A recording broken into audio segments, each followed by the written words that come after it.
Yang saya yakin gini, kendati dia tahu Taurat, dia pasti baca berulang kali. Seperti orang Kristen hari ini, yang baca Alkitab mungkin udah ribuan kali, dengar khotbah jutaan kali. Tapi yang lahir dari hatinya, kemunafikan, penghakiman, penghukuman, karakter yang tidak baik, tidak punya kasih. Tapi sementara Yesus memberikan kemurahan, pengampunan, dan kesempatan. Tanah hati kita yang menentukan respon kita. Yesus mengajarkan perumpamaan tentang firman Tuhan seperti benih. Lukas 8 ayat 15, kita baca sama-sama. Yang jatuh di tanah yang baik itu ialah orang yang setelah mendengar firman itu menyimpannya dalam hati yang baik dan mengeluarkan buah dalam ketekunan. Kuncinya di hati. Sama-sama dengar firman, tapi jatuhnya di 4 macam tanah kalau Anda tahu perumpamaan ini. Dan perumpamaan tentang benih yang jatuh di tanah yang baik adalah ini. Firman Tuhan disimpan di hati yang baik. Menarik sekali bagaimana dari ayat ini kita mulai ngerti bahwa semua yang kita terima, baik firman Tuhan, pengetahuan yang kita pelajari, disimpannya tuh di hati. Diolahnya tuh di hati, dapurnya tuh hati kita.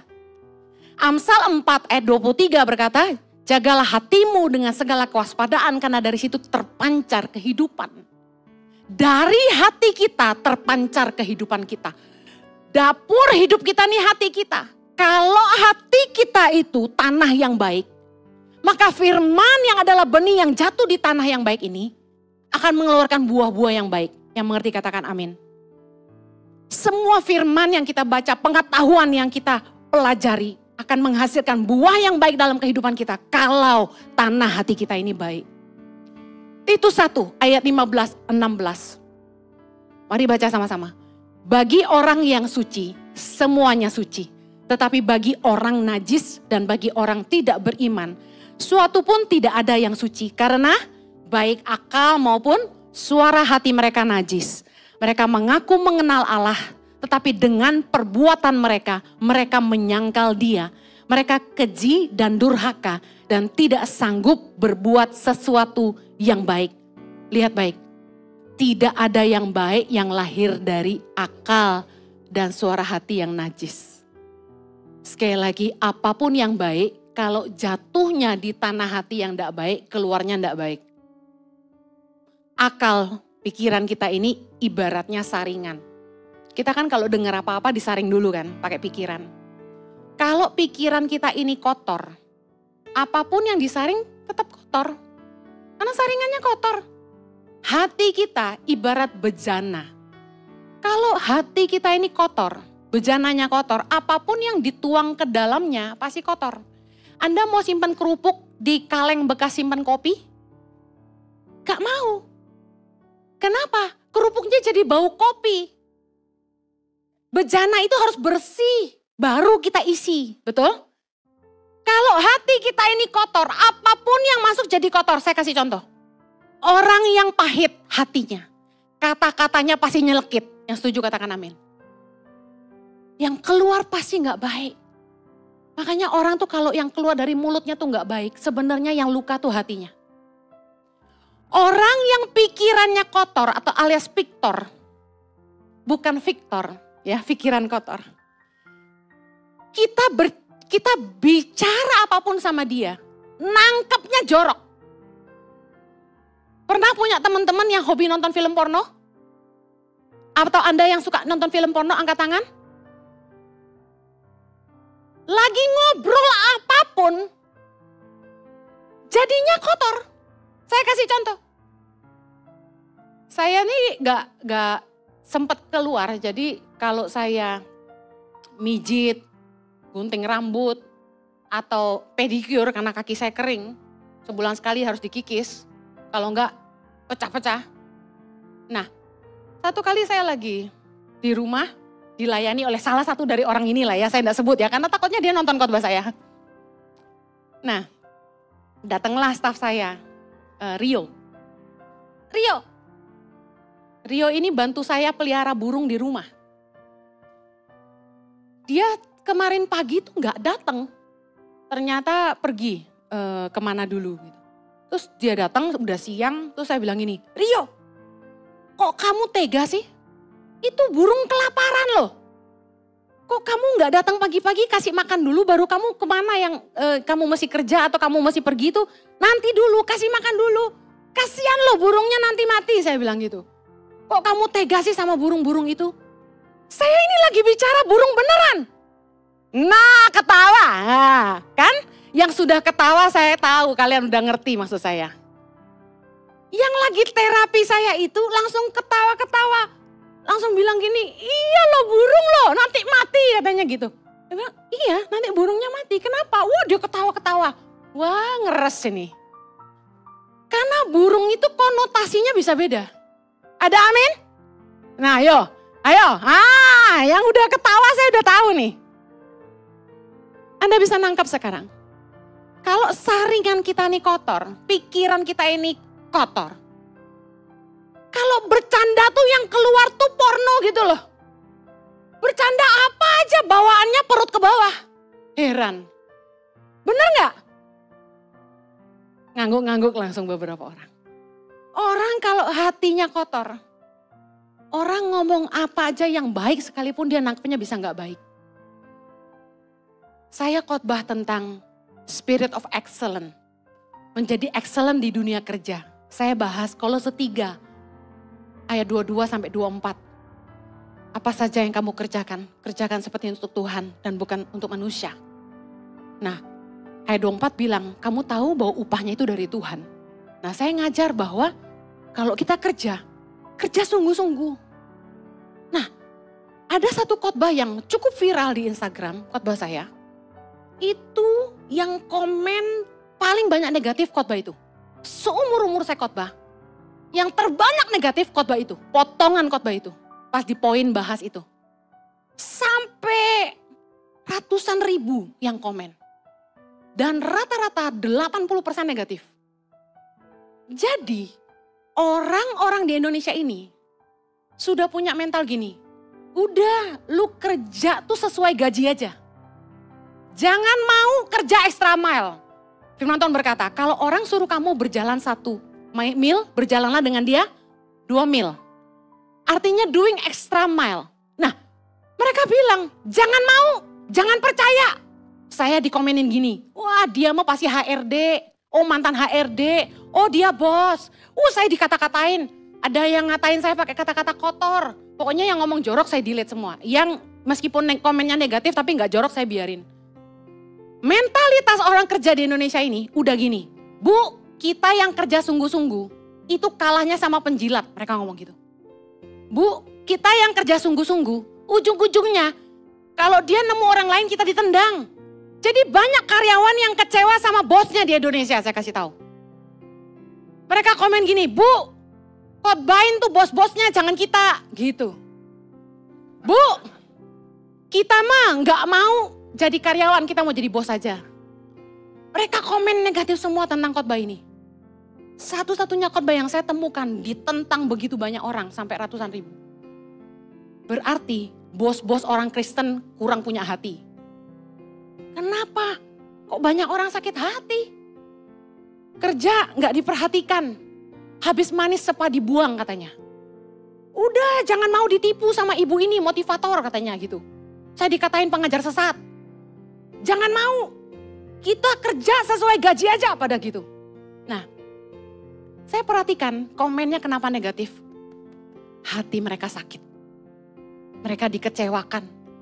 Mereka kerja sungguh-sungguh tapi tidak dianggap. Mereka lembur gak dibayar. Waktu mereka susah, katanya gini, kalau kamu tuh diandelin, kamu gak bisa cuti. Cuti aja diteleponin bos terus. Saya kasih saran, kalau kamu cuti matiin HP. Wah kalau kerja sama Pak Jojo gak boleh, HP harus nyala, kan cuti. Itu hak karyawan, ada undang-undang. Kecuali emergency, kamu dikontak, kamu gak harus balas saat itu juga. Kalau sudah malam saya ajarin, jangan balas kecuali emergency. Karena kalau sudah emergency kamu gak dibalas, kamu dipecat. Gini, saya mau ajarin. Cara orang memperlakukan kamu adalah seizin kamu. Cara orang memperlakukan kamu adalah seizin kamu.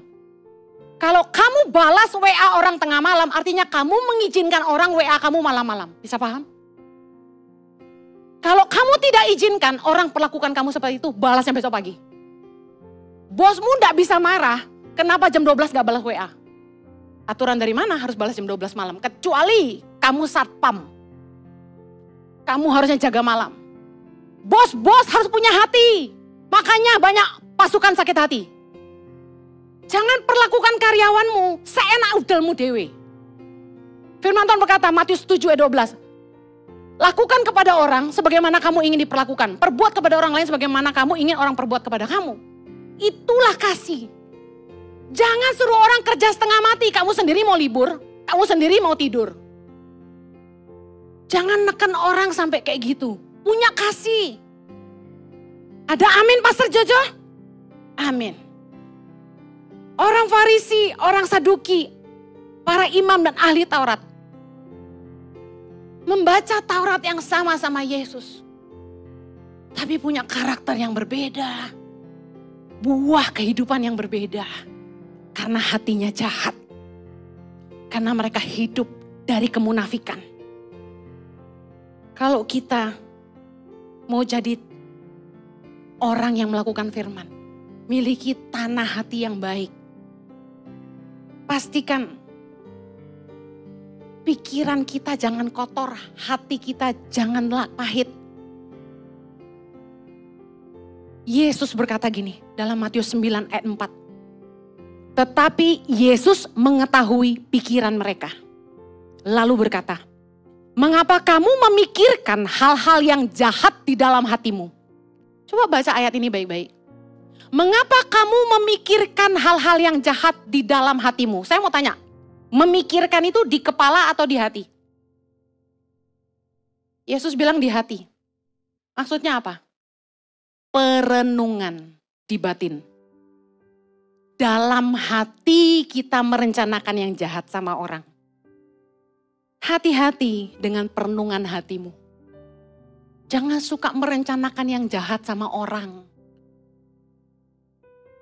Kalau sampai kita ini punya niat jahat, cepat-cepat singkirkan. Gak boleh. Stop, jangan diteruskan. Punya perenungan selingkuh. Kayaknya ngeri-ngeri sedap nih kalau selingkuh nih.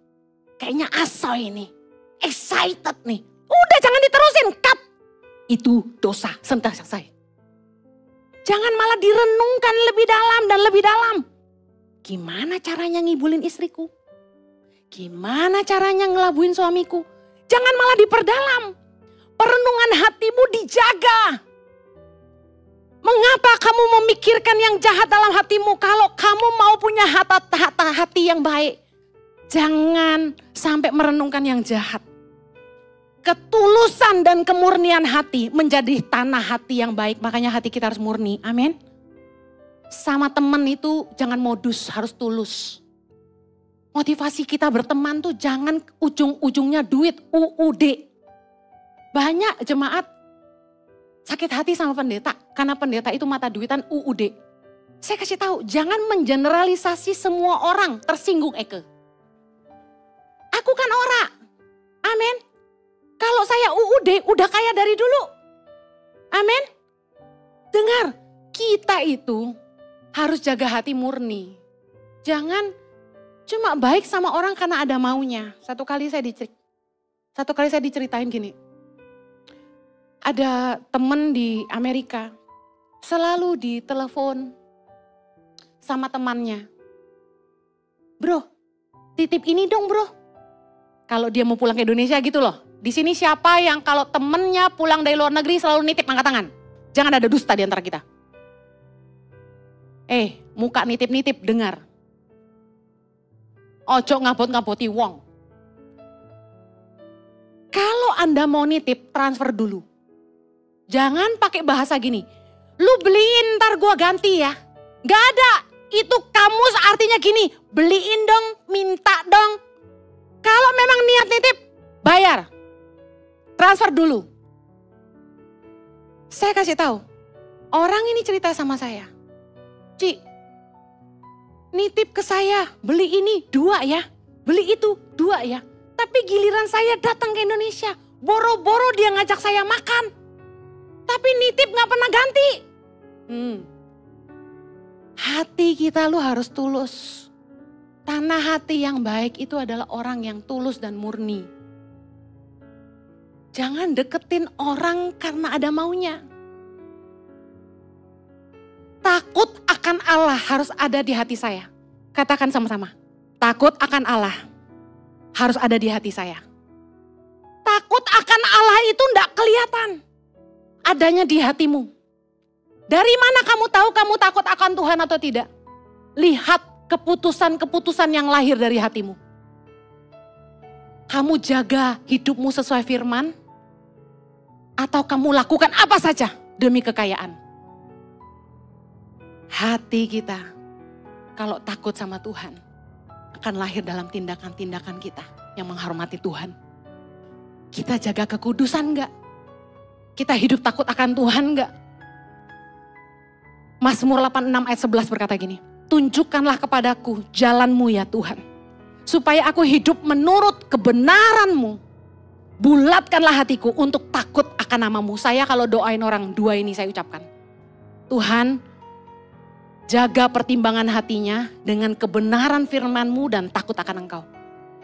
Kita kalau ngambil keputusan apa-apa, 2 ini harus memerintah di hati kita. Kebenaran dan takut akan Tuhan. Jaga hati kita. Yesus berkata dalam Matius 15 ayat 19 sampai 20. Karena dari hati timbul segala pikiran jahat, pembunuhan, perzinahan, percabulan, pencurian, sumpah palsu dan hujat. Itulah yang menajiskan orang. Yang menajiskan orang itu bukan makan gak cuci tangan kata Yesus. Yang menajiskan orang itu bukan makanan yang masuk ke mulut karena semua itu keluar ke jamban. Tapi yang menajiskan hidup orang adalah apa yang lahir dari hatinya yang jahat. Lihat apa yang lahir dari hatinya. Pikiran jahat, pembunuhan, perzinahan, percabulan, pencurian, sumpah palsu dan hujat. Jaga hati kita. Kalau hati kita baik, Yesus berkata, semua yang keluar pasti baik. Lukas 6 ayat 45. Orang yang baik mengeluarkan barang yang baik dari perbendaharaan hatinya yang baik. Orang yang jahat mengeluarkan barang yang jahat dari perbendaharaannya yang jahat. Karena yang diucapkan mulutnya meluap dari hatinya. Lihat, hidup kita ini baik atau jahat, dapurnya di mana? Hati. Mari periksa hatimu hari ini. Coba lihat hidupmu. Apakah yang keluar najis? Apakah yang keluar kotor? Apakah yang keluar kejahatan? Atau sebaliknya kekudusan, kebajikan, kasih, kemurahan? Satu hari ada nyonya marah sama pembantunya. Rumahnya mewah, baru bangun. Mungkin perabotan rumah tangganya mahal ya. Tempat cuci piring semuanya mahal. Pembantunya nggak sengaja. Lah namanya orang kampung nggak sekolah. Dia sikat sink cuci piring itu dengan sabut besi, tahu ya? Yang buat gosok bokongnya kuali itu loh. Dia pakai untuk cuci wastafel biar mengkilap. Akibatnya apa? Berat semua. Nyonya murka. Nyonya bilang gini, kamu gak tahu saya bangun rumah ini berapa? Puluhan miliar. Wastafel ini semua berapa? Puluhan juta. Kamu cuci pakai sabut itu. Sekarang rusak, ganti kamu. Lah, sinknya 20 juta. Gaji pembantu berapa? Gak makan berapa bulan keluarganya. Saya mau kasih tahu, orang Kristen tahu firman tapi harus melakukan. Kalau yang keluar dari hatimu, kamu lebih sayang barang dari orang, kamu tidak punya kasih. saya nih, barang dirusak staff tuh berapa banyak. Saya udah cerita di khotbah-khotbah saya. Vas bunga di rumah pecah, gak ada yang ngaku. TV LED ICI baru buka dikasih orang. Gak tahu siapa yang nendang, pecah mati. Gak ada yang ngaku. Banyak lah yang rusakin lah. Aduh pokoknya. Tapi saya enggak marah. Ya emak-emak biasalah ngoceh-ngoceh dikit ya kan. Sopo sih yang nendang-nendang kok kurang kerjaan gitu kan. Tapi saya enggak pernah suruh orang ganti. Baju saya dicuci luntur. Berkali-kali puluhan baju udah rusak. Saya enggak pernah marah. Kok kamu cepet banget naiknya, saya jarang khotbah, jangan cepet-cepet. Enggak. Kaget ya.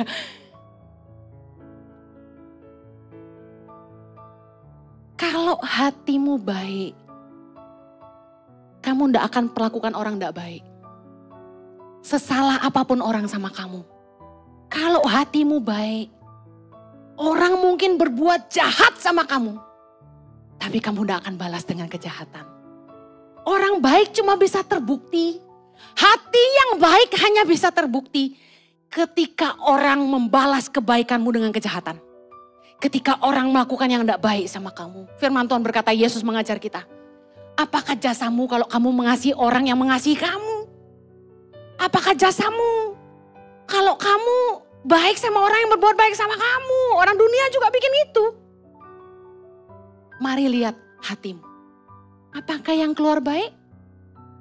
Firman Tuhan berkata, yang diucapkan mulut meluap dari hati. Coba telaah perkataan-perkataanmu. Membangun enggak? Atau menjatuhkan? Membangkitkan semangat enggak? Atau melemahkan? Menyembuhkan enggak? Atau melukai? Mari periksa. Dari situ kamu akan tahu hatimu. Mari jaga hati kita menjadi tanah hati yang baik. Supaya firman Tuhan yang kita renungkan, yang kita dengar menghasilkan buah yang baik dalam kehidupan. Ingat, tanah hati kita yang baik yang akan membuat firman yang kita dengar melahirkan buah kehidupan yang baik. Hati kita adalah dapur kehidupan. Saya akhiri, bagaimana jaga hati? 5 poin secara cepat. Yang pertama, jangan keras hati. Ulangan 10 ayat 16. Sebab itu sunatlah hatimu dan janganlah lagi kamu tegar tengkuk. Orang yang hatinya lembut, mudah ditanami firman Tuhan. Yakobus 1 ayat 21, kita baca sama-sama. Sebab itu, buanglah segala sesuatu yang kotor dan kejahatan yang begitu banyak itu. Dan terimalah dengan lemah lembut firman yang tertanam di dalam hatimu. Yang berkuasa menyelamatkan jiwamu. Kalau hidup kita mau berubah, hati kita harus mau dibaharui oleh firman Allah. Jangan mendirikan kebenaran diri sendiri.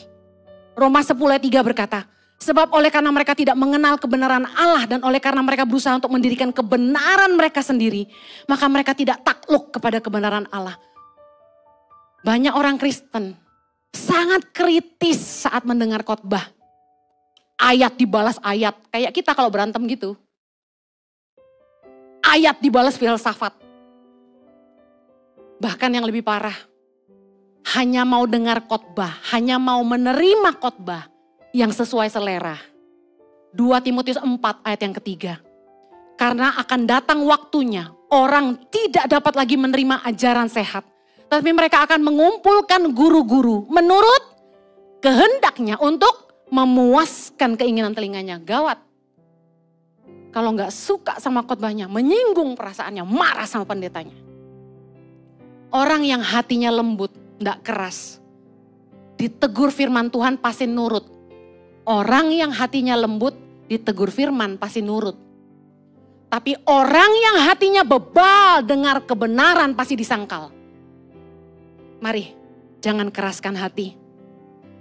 Kalau mau hidup kita berubah, dengar firman, renungkan, dimengerti dan lakukan. Ulangan 30 ayat 14 berkata, tapi firman itu sangat dekat kepadamu. Yakni di dalam mulutmu dan di dalam hatimu. Untuk apa? Untuk dilakukan. Kalau baca firman itu jangan dihafalin, tapi direnungin.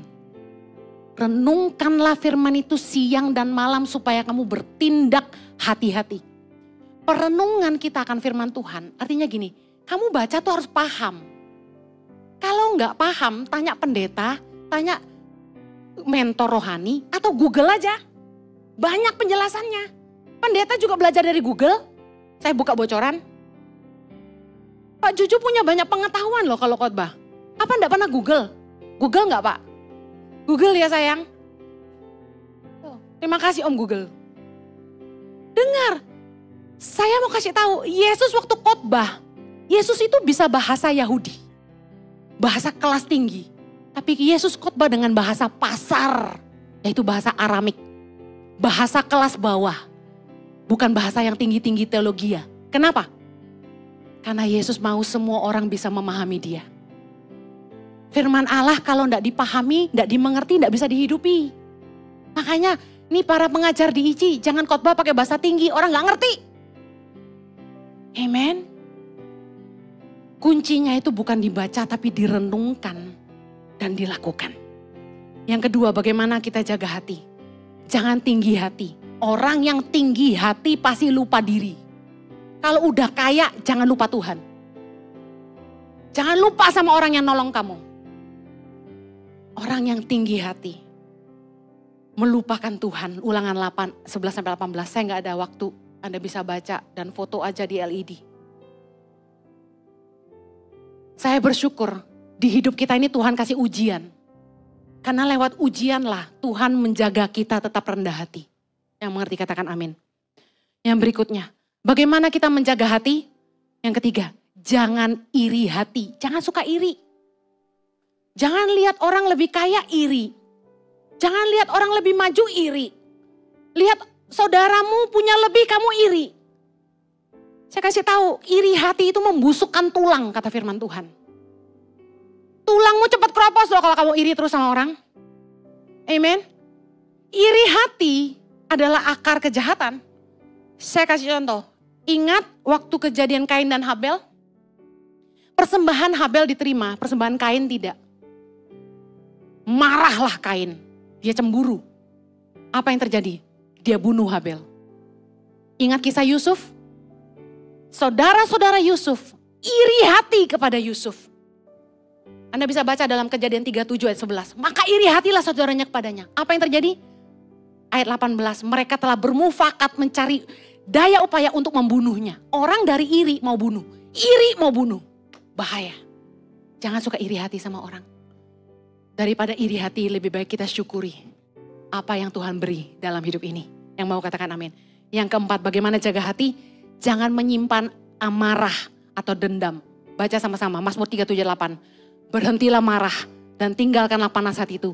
Jangan marah, itu hanya membawa kepada kejahatan. Jangan marah, jangan dendam. Ampuni, lepaskan. Yang suka dendam sama orang, Anda rugi. Anda tidak akan bahagia. Orang yang simpan dendam dan amarah, hidupnya tidak punya sukacita, tidak punya damai sejahtera. Ngampuni, Tuhan aja sudah ngampuni kita. Kenapa kita tidak bisa ngampuni orang? Orang yang sadar dosanya banyak aja diampuni Tuhan. Kenapa tidak bisa ngampunin orang? Saya belajar dalam hidup ini. Ngampuni itu membuat hidup ini ringan, bahagia. Kita jadi tenang gitu loh, tidak punya dendam. Kita ketemu orang yang nyakiti kita juga, kita santai aja.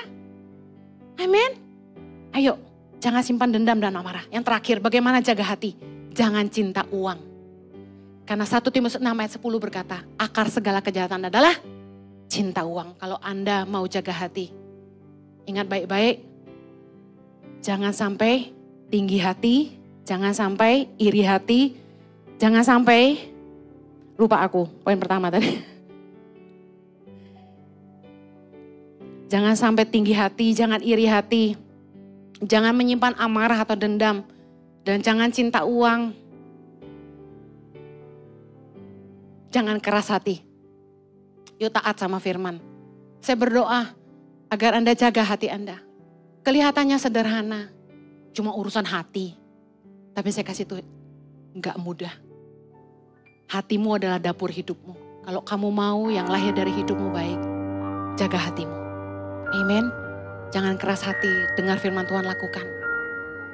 Jangan tinggi hati, jangan iri hati, jangan menyimpan dendam. Mari ampuni semua orang yang bersalah kepada kita. Jangan cinta uang, karena cinta uang adalah akar segala kejahatan. Anda yang mau menghidupi firman sama-sama katakan amin.